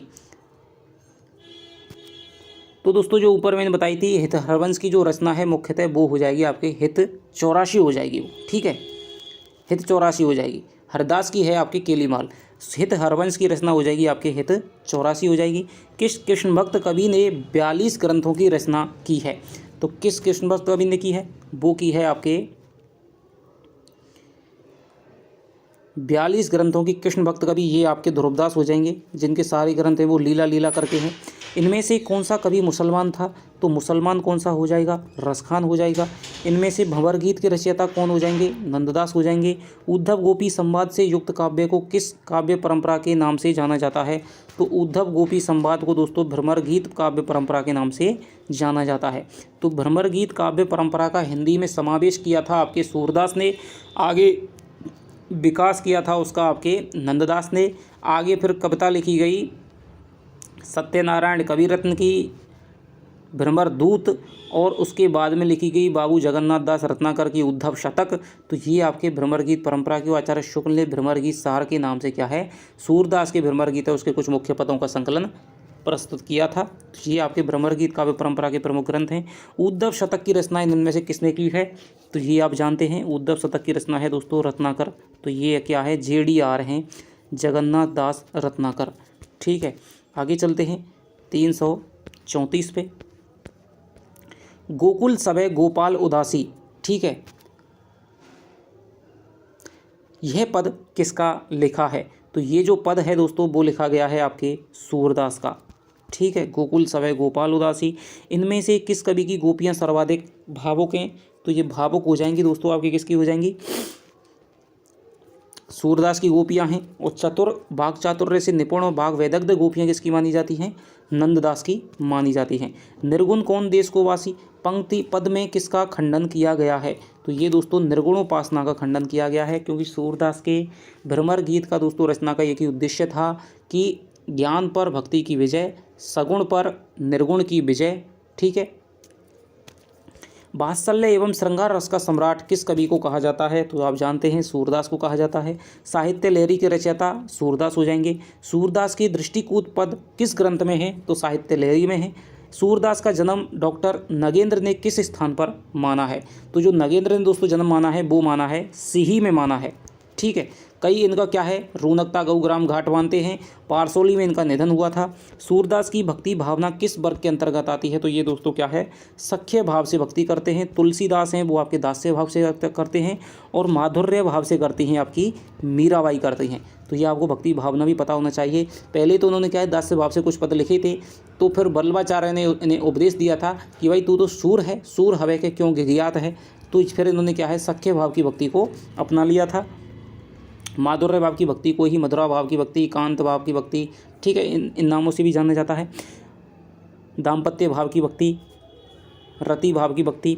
सूर सागर किसी चली आती हुई गीति काव्य परंपरा का चाहे वे मौखिक ही रही हो पूर्ण विकास सा प्रतीत होता है। यह कथन दोस्तों आपके आचार्य रामचंद्र शुक्ल का है और बहुत बार आता है।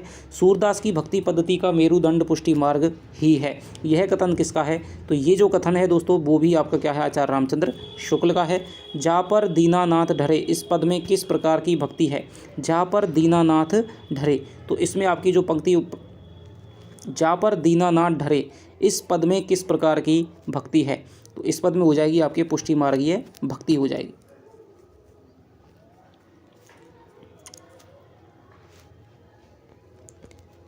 नंद, क्योंकि ये दोस्तों आपका क्या है, सूरदास का पद है। ठीक है, सूरदास का पद है, जा पर दीनानाथ ढरे। तो यहाँ पर सख्य भाव तो आया नहीं है, तो यहाँ पर दास्य भाव हम यूँ नहीं कर सकते कि सूरदास की पंक्ति है। तो सूरदास की पंक्ति है तो फिर हमें पुष्टि मार्ग की तरफ जाना पड़ेगा। नंददास की सर्वश्रेष्ठ कृति इनमें से कौन सी है? तो नंददास की हो जाएगी दोस्तों आपके रास पंचाध्यायी हो जाएगी। ठीक है, रास पंचाध्यायी इनकी सर्वश्रेष्ठ कृति है और इन जड़िया कवि की उपाधि भी दी गई है। नंददास ने किस ग्रंथ में रासलीला की आध्यात्मिकता व्याख्या करते हुए कृष्ण, वृंदावन, मुरली, गोपी आदि को प्रतीक मानकर आध्यात्मिकता से जोड़ा है?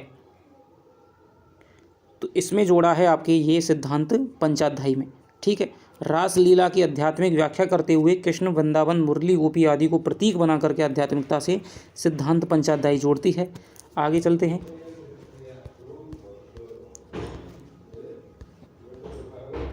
नंददास ने प्रेमाख्यानक काव्य परंपरा के किस ग्रंथ की रचना की है? तो ऊपर भी दोस्तों क्वेश्चन आपका आ चुका है। प्रेमाख्यान काव्य परंपरा का इनका जो ग्रंथ था वो था आपके रूप मंजरी था। इनमें से कौन सा ग्रंथ नंददास का नहीं है? तो प्रेम बारे खड़ी, श्याम सगाई, माधवानल, कामकंदला, रुक्मणी मंगल। तो इनका जो ग्रंथ नहीं है दोस्तों वो हो जाएगा आपके माधवानल कामकंदला। ठीक है, माधवानल कामकंदला नहीं है। भ्रमर गीत का मूल प्रेरणा स्रोत कौन सा पुराण है? तो भ्रमर गीत का मूल जो प्रेरणा स्रोत है वो है आपके श्रीमद् भागवत पुराण हो जाएगा। आगे चलते हैं। बसो मेरे नैनन में नंदलाल। ठीक है, यह पद किसका है? तो ये पद हो जाएगा आपके मीराबाई का। मोर पखा सिर ऊपर राखियो, गुंज की माल गले पैरूंगी। ये दोस्तों आपके रसखान का सवैया है। प्रेम वाटिका के रचनाकार कौन है? तो 1614 में आपके प्रेम वाटिका की इन्होंने रचना की थी रसखान ने।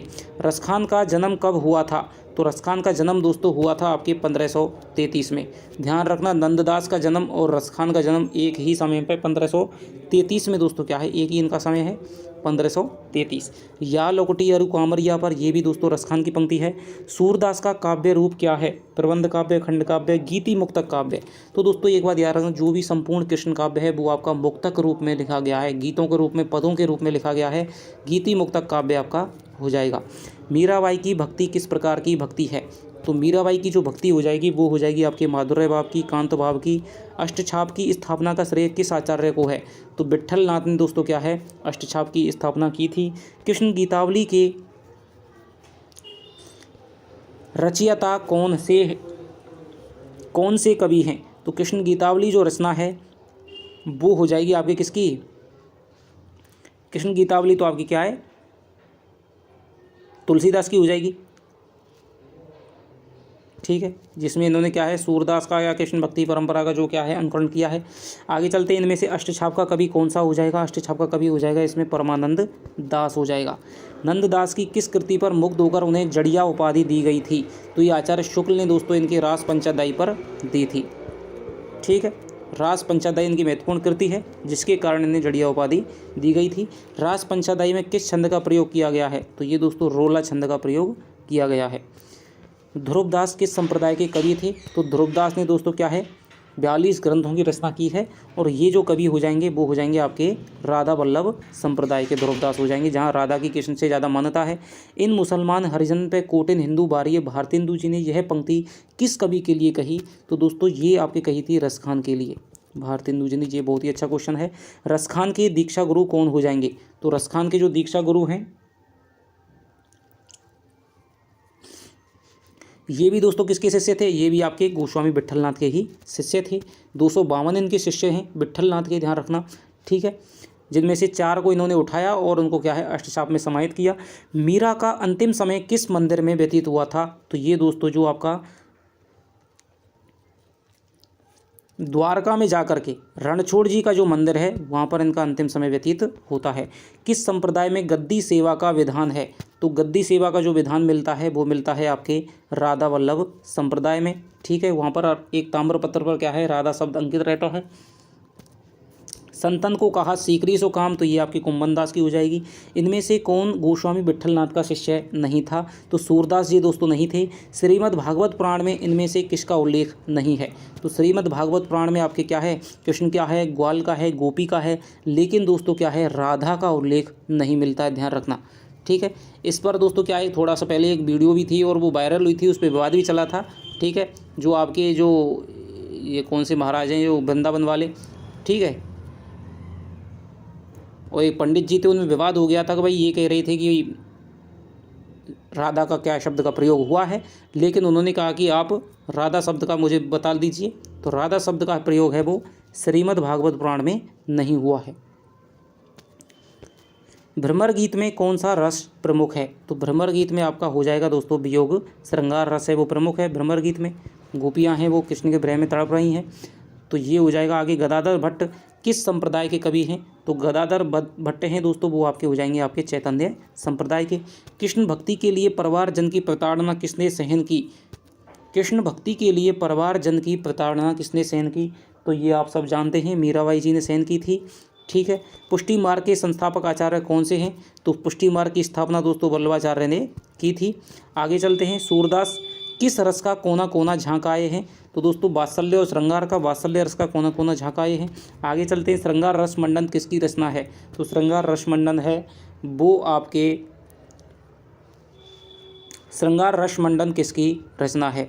तो ये आपके विट्ठलनाथ की रचना हो जाएगी। आगे चलते हैं, संख्या की दृष्टि से सर्वाधिक रचनाएं कृष्ण भक्त कवियों में किसकी हैं? तो दोस्तों ये हो जाएंगी आपके ध्रुवदास की, संख्या की दृष्टि से हो जाएंगी, सबसे ज़्यादा रचनाएं हो जाएंगी।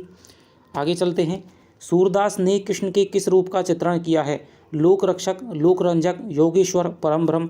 तो पहले भी क्वेश्चन आ चुका है कि जो श्रीमद् भागवत में जो कृष्ण आते हैं जो लोक रंजक के रूप में हैं, उसी का चित्रण है वो सूरदास ने किया है, जो गोपियों के साथ खेलता है, ठीक है, और मथुरा चला जाता है। तो यहाँ पर क्या है, लोक रंजक रूप का चित्रण किया गया है।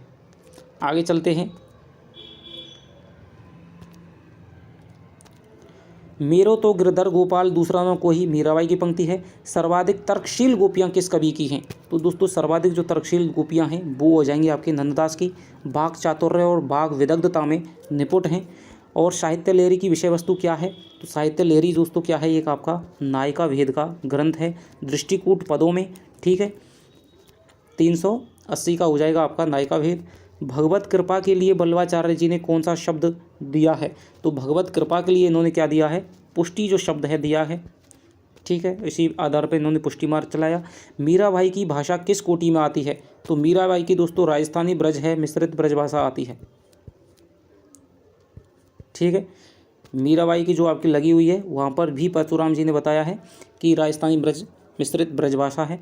ब्रह्म सूत्रों का अड़ु भाष्य, क्योंकि इनकी जो रचनाएं हैं, इनके जो पद हैं दोस्तों कई कई भाषाओं में मिलते हैं, ठीक है।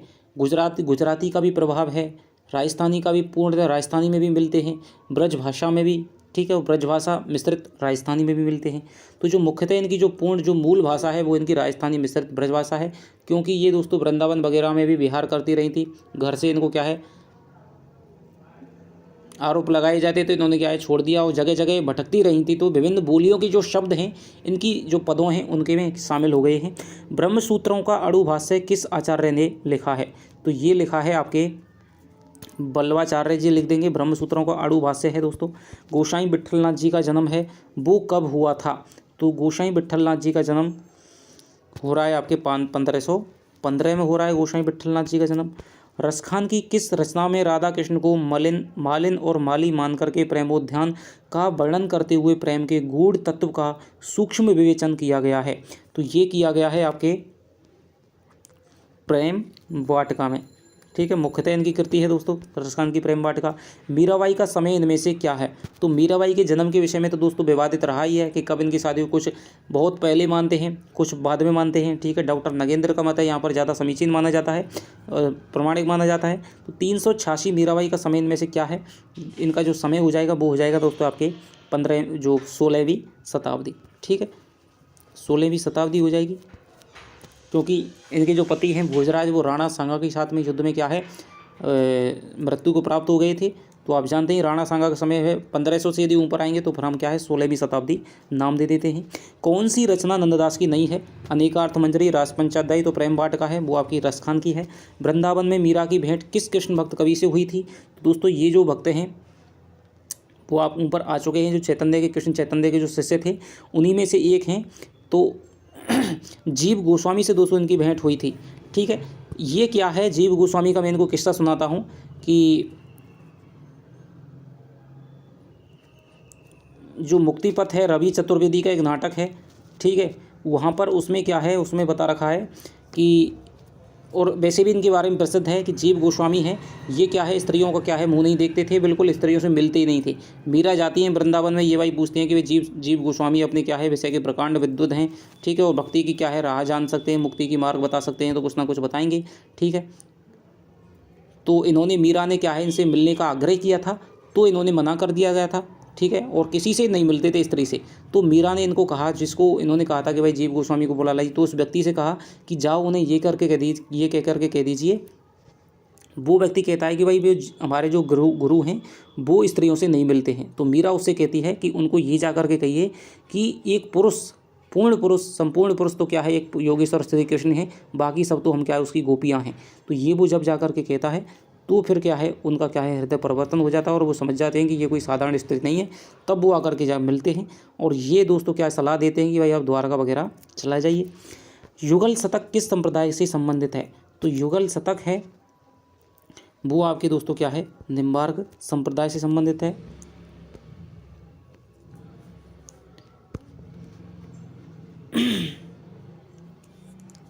आगे चलते हैं।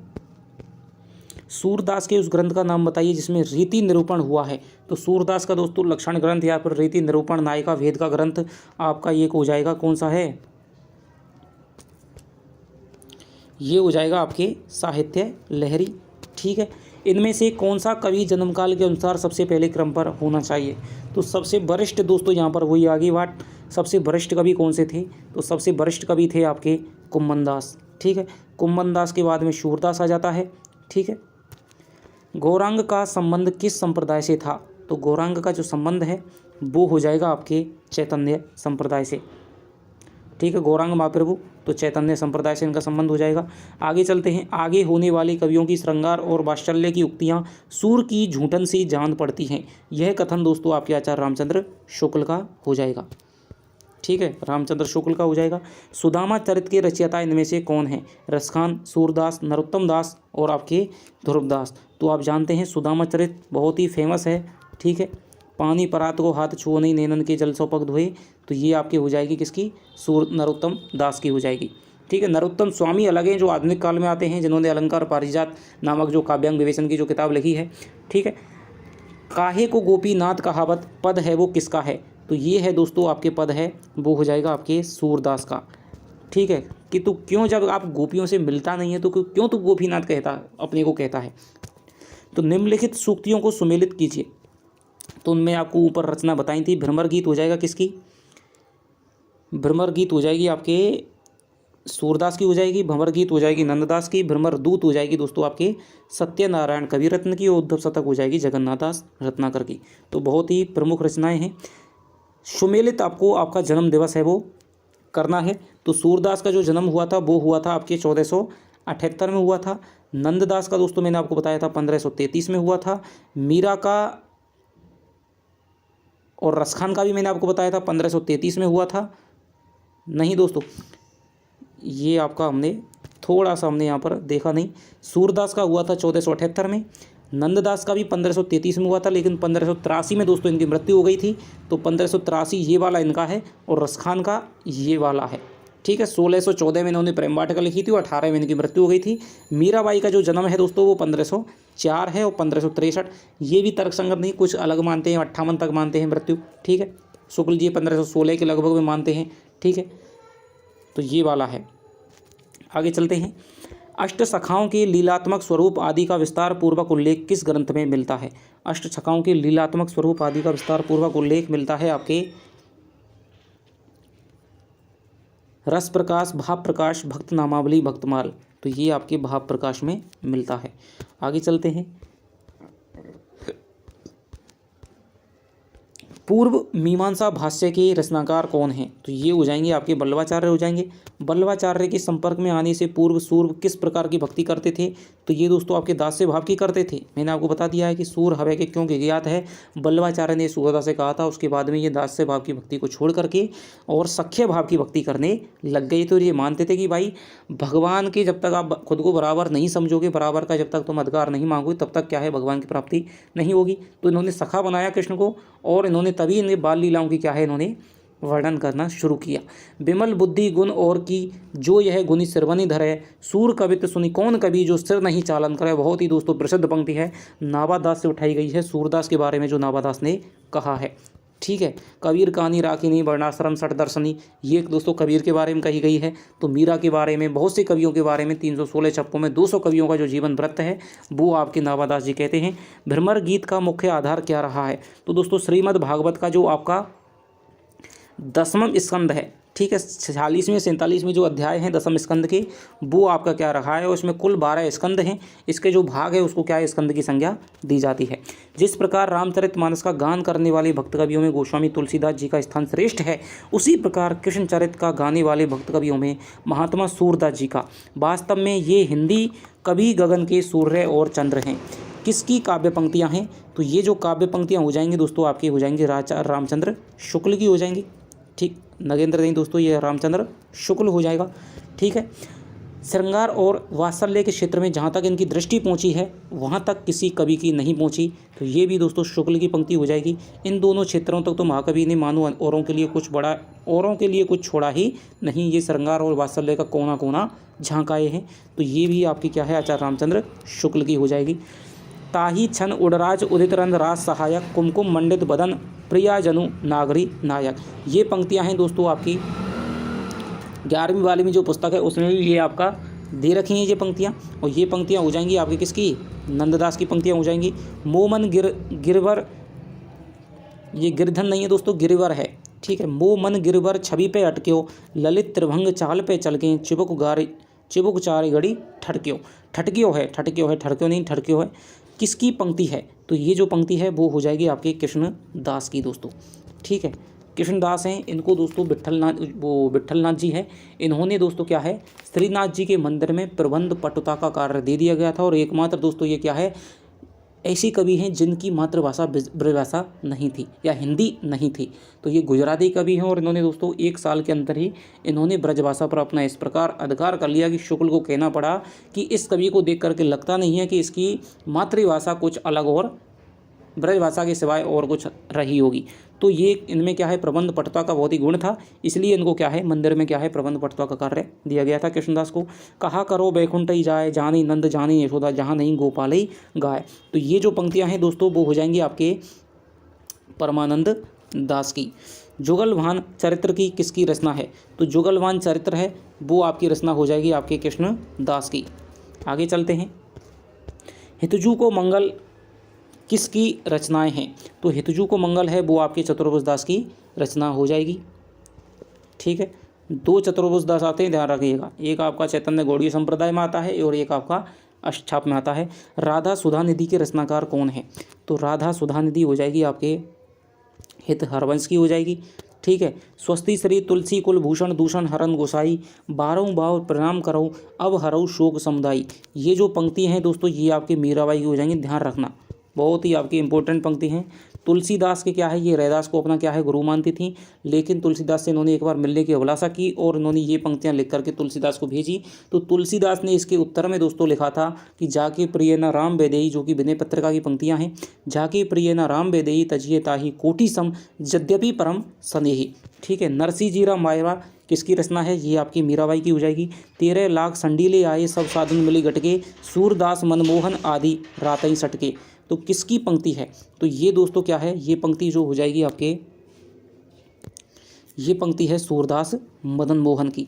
एक बार क्या है इनको खजाने का क्या है खजांची बना दिया गया था और इन्होंने क्या है पूरा का पूरा खजाना है वो बांट दिया था। ठीक है, तो इसी संदर्भ में इन्होंने ये पंक्ति कही, सूरदास मदन मोहन हो जाएगा।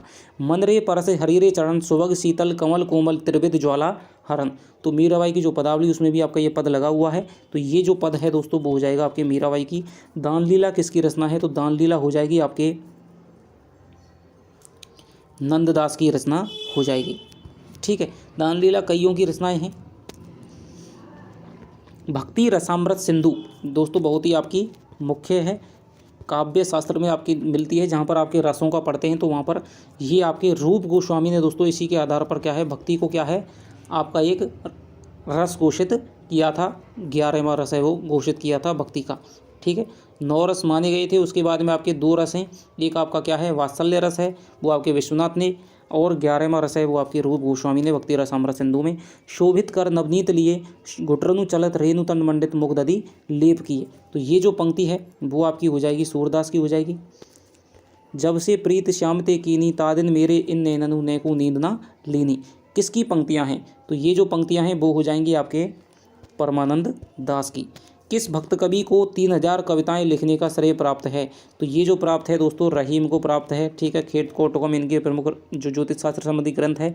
किस कृष्ण भक्त कवि ने कृष्ण का लीला में गे पदों में ना करके सवैयों में किया है? तो आप जानते हैं रसखान दोस्तों सवैयों का क्या है बादशाह कहा जाता है, सिद्धहस्त थे सवैया, रसखान हो जाएगा। आगे चलते हैं,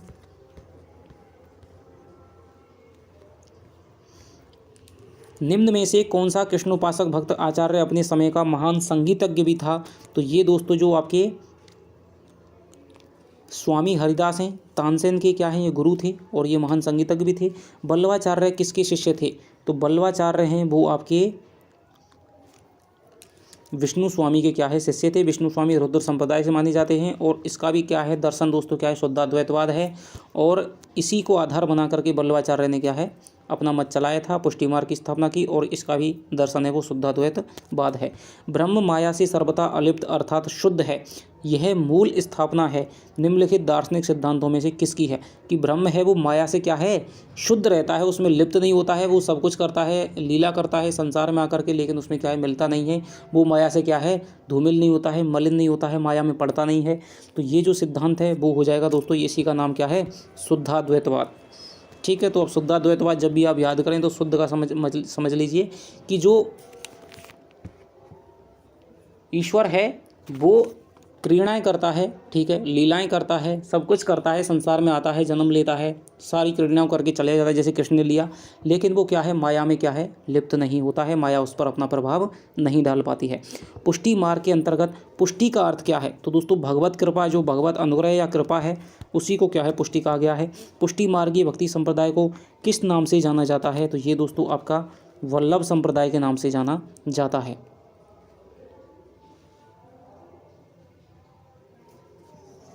पुष्टि मार्गीय भक्ति संप्रदाय को किस नाम से जाना जाता है? तो ये आपके दोस्तों वल्लभ संप्रदाय के नाम से जाना जाता है।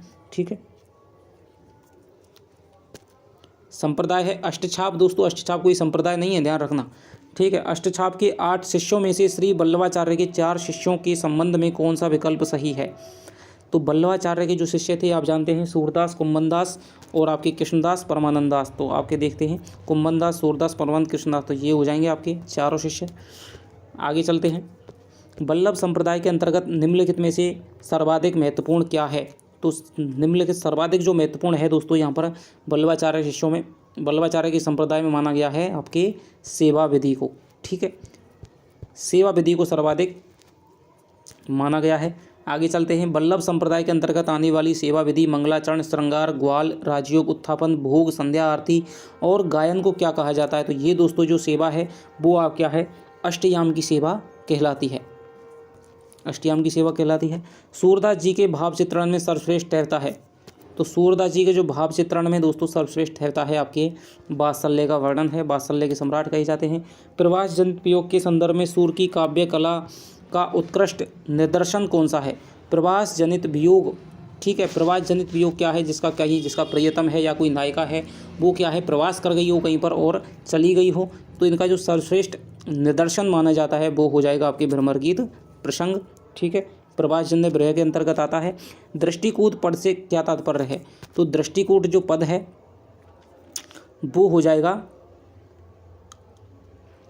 शब्दार्थ चमत्कार से युक्त पद हैं। ठीक है, शब्दार्थ चमत्कार से युक्त पद हैं। तो यहाँ पर सूरदास ने अपना ज्ञान कौशल दिखाया है। दृष्टिकूट पदों का वर्ण विषय क्या है? तो इनका जो वर्ण विषय हो जाएगा वो हो जाएगा आपके राधा कृष्ण की लीलाओं का अर्थगोपन शैली में वर्णन हो जाएगा। ठीक है, बहुत ही अच्छा प्रश्न है। दृष्टिकूट पदों का वर्ण विषय क्या है? यहाँ पर नायिका भेद भी है, रीति लक्षण ग्रंथ से भी माना जाता है। इसी में आपका क्या है, चंद का वंशज अपने आप को बताते हैं। राधा कृष्ण की लीलाओं का अर्थगोपन शैली में क्या है, वर्णन यहाँ पर मिलता है। ठीक है, आप सीधे सीधे पढ़ करके क्या है यहाँ पर उत्तर नहीं लगा सकते। ये एक जो दोहा है ना कि भाई जो आपका जो कांटा है, ठीक है, कांटा की जो सखी बहन है वो भेड़ है, भेड़ की जो आपकी वो है धरती है, धरती के बाद में ग्रह नक्षत्र आदि को जोड़ करके क्या है हम क्या है उसका आधा खाती हैं, यानी कि विष खाती हैं। ठीक है, वो गोपियाँ कहती हैं, तो उन्होंने इतना घुमा करके इन्होंने क्या कहा है और उसमें क्लिष्टत्व दोष आ गया है। मुगल शासक अकबर अष्टछाप के कवि भक्त कवि के पदों पर, मुगल शासक अकबर अष्टछाप के किस भक्त कवि के पदों पर मुग्ध हो गया था? तो ये जो दोस्तों मुग्ध हुए थे वो हुए थे आपके कुम्भनदास के, इसलिए इन्होंने फतेहपुर सीकरी में बुलाया था। और कुम्भनदास दोस्तों क्या है गए भी थे, लेकिन उसके बाद में इन्हें क्या अफसोस हुआ था और ये दोहा लिखा, ये पद लिखा था कि संतन को कहा सीकरी सो काम, आवत जात पनैया घिस गई बिसर गयो हरि नाम। परमानंद सागर किसकी रचना है? तो परमानंद सागर है वो आपकी हो जाएगी परमानंद दास की।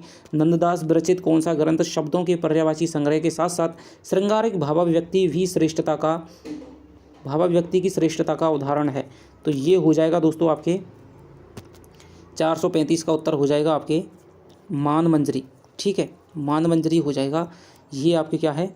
शब्दों के पर्यायवाची संग्रह के साथ साथ श्रृंगारिक भावाभिव्यक्ति की भी श्रेष्ठता का उदाहरण है। आगे चलते हैं। रास पंचाध्यायी में नंददास जी ने क्या प्रस्तुत किया है? तो रास पंचाध्यायी में दोस्तों इन्होंने क्या है? लौकिक और पारलौकिक प्रेम को समन्वित रूप में, ये क्वेश्चन ऊपर भी आ चुका है। आगे चलते हैं। नंददास को जड़िया कहने का अभिप्राय क्या है? वे पेशे से जड़िया नहीं, गड़िया होने का महत्वपूर्ण जड़िया होना। काव्य में उपर्युक्त शब्द चयन तथा उसका सुष्ठु प्रयोग, ये आपका उत्तर हो जाएगा। अष्टछाप के कवि शीत स्वामी अष्टछाप में दीक्षित हुए विट्ठलनाथ जी के निमंत्रण देने पर, चमत्कारी व्यक्तित्व के, फटकारी जमाने पर, आत्मग्लानि होने पर। तो ये दोस्तों क्या है? चमत्कारी व्यक्तित्व है। विट्ठलनाथ जी को देख करके, उनके चमत्कार को देख करके ये क्या है? दीक्षित हुए थे। ये क्या है? मथुरा के 24 ब्राह्मण थे, बड़े ही उद्दंड प्रकृति के थे। ठीक है, जब इन्होंने विट्ठलनाथ जी का क्या है, और उनसे भी क्या है, इन्होंने क्या है, उद्दंडता की थी विट्ठलनाथ के साथ में भी। लेकिन जब इन्हें विट्ठलनाथ की चमत्कारों का वर्णन लगा कि ये तो भाई बहुत ही ज़्यादा क्या है, महायोगी महापुरुष हैं, तो फिर क्या है, इन्होंने क्या है, अष्टछाप की दीक्षा ले ली थी। तुलसीदास जी ने भी भ्रमर गीत परंपरा के अंतर्गत भ्रमर गीत की रचना की है, जो संकलित है। किस में संकलित है? वो हो जाएगा आपके कृष्ण गीतावली में संकलित हो जाएगा। ठीक है, यही रचना है आपके कृष्ण संबंधित मानी जाती है। सूरदास व नंददास रचित भ्रमर गीतों के मूल अंतर क्या है? तो सूरदास में उसमें प्रयुक्त दर्शन का, काव्य शैली का, भक्ति संप्रदायों की मान्यता का। नंददास की गोपियाँ सूरदास की गोपियों से अधिक मुखर एवं तार्किक हैं। तो ये आपका उत्तर हो जाएगा। सूरदास की जो गोपियाँ हैं दोस्तों वो भोली भाली हैं, उन्हें केवल अपना कृष्ण चाहिए, कोई दिक्कत नहीं है। वो तो उद्धव से कहती हैं कि भाई ज़्यादा तो तर्क वितर्क नहीं, वो भाव प्रधान गोपियाँ हैं, भावुक हैं, भोली वाली हैं। लेकिन जो नंददास की गोपियाँ हैं दोस्तों वो बहुत ही क्या है, चतुर हैं। ठीक है, और ऐसी ऐसी शैली में क्या है, जो उद्धव है उसको निरुत्तर कर देती हैं। आगे चलते हैं। तो हम इसमें दोस्तों 450 तक ही हम इसमें वीडियो में देखेंगे। उसके बाद में आपके 220, 30, 250 क्वेश्चन रह जाएंगे, वो आपके अगली वीडियो में आपको मिल जाएंगे। सूरदास को पुष्टि मार्ग का जहाज किसने कहा था? तो ये आपके क्या है, विट्ठलनाथ ने कहा था।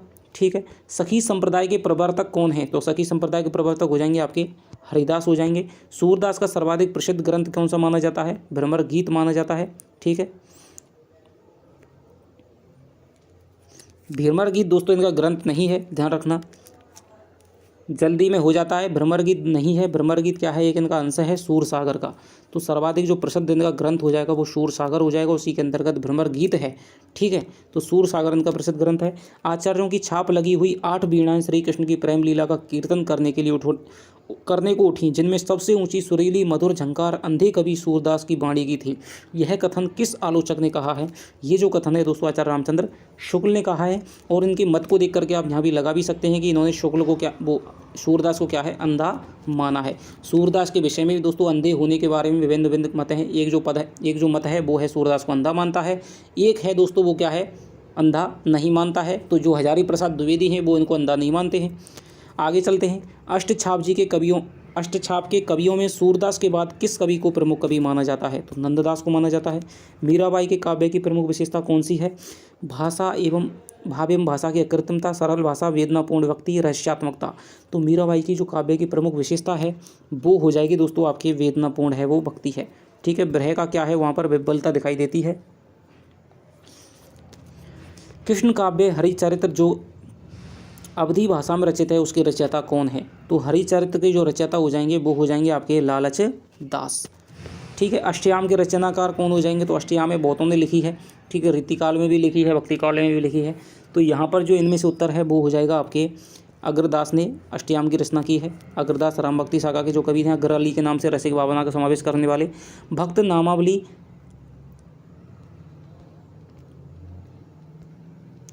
तो ये तो आपके 460 तक, चलो 460 कर लेते हैं आज। भक्त नामावली किसकी रचना है? तो भक्त नामावली है वो आपकी ध्रुवदास की रचना हो जाएगी। तो ये दोस्तों आज हमने 460 तक यहाँ के प्रश्न देख लिए हैं, और बाकी के जो अगले आपके हैं वो आपकी अगली वीडियो में हम देख लेंगे। तो आपको कैसी वीडियो पसंद आ रही है दोस्तों, ज़्यादा से ज़्यादा इसको क्या है लाइक करें। और इस वीडियो पे हम लक्ष्य रखते हैं दोस्तों आपके 1000 लाइक्स का। 1000 लाइक्स आप कर दीजिए, ठीक है। यदि 1000 बार दिख जाएगी तो 1000 लाइक्स भी दोस्तों हो जाने चाहिए, क्योंकि आपके लिए देखिए अब 2 से 2.5 से 3 से प्रश्नों में आपका क्या है गला बिल्कुल बैठ जाता है, आगे की क्षमता भी नहीं है, ठीक है। और आपके लिए इतना मेहनत कर रहा हूँ तो आपको एक लाइक करने में दोस्तों कोई जाता नहीं है, तो जिससे आपको लगता है कि हाँ भाई आप थोड़ा सा विश्वास करते हैं, ठीक है, आप वीडियो को पसंद कर रहे हैं। कमेंट में बताएं कि आपको पसंद, क्योंकि मुझे पता कैसे चल पाएगा। तो आप कमेंट में जो भी आपके भाव हैं, अच्छे हैं बुरे हैं, मैं किसी का कोई नहीं मानता, ना तो अच्छे को दोस्तों ज़्यादा मानता हूँ। मुझे केवल ये आपसे जानना है कि कमेंट ही आपका क्या है मैसेज, कमेंट ही आपसे संपर्क का क्या है माध्यम है। तो उसमें आप बताएं कि आपको क्या पसंद आ रहा है, क्या आपको चाहिए, ठीक है। हालांकि मैं जवाब दोस्तों नहीं दूं या दूं, मुझे हर कमेंट को दोस्तों देखता हूं, सबका पता रहता है। तो कमेंट में आप निश्चित रूप से बताएं, ठीक है, जिससे कि पता चले कि भाई आपको और क्या वीडियो बनानी है, ठीक है। किस में किसका अनुपात सबसे ज़्यादा है, तो उस पर सबसे पहले वीडियो आएगी, ठीक है। तो ये आप ध्यान रखें। तो चलिए आपसे मिलता हूँ अगली वीडियो में, तब तक के लिए दोस्तों बाय बाय, जय हिंद, जय भारत।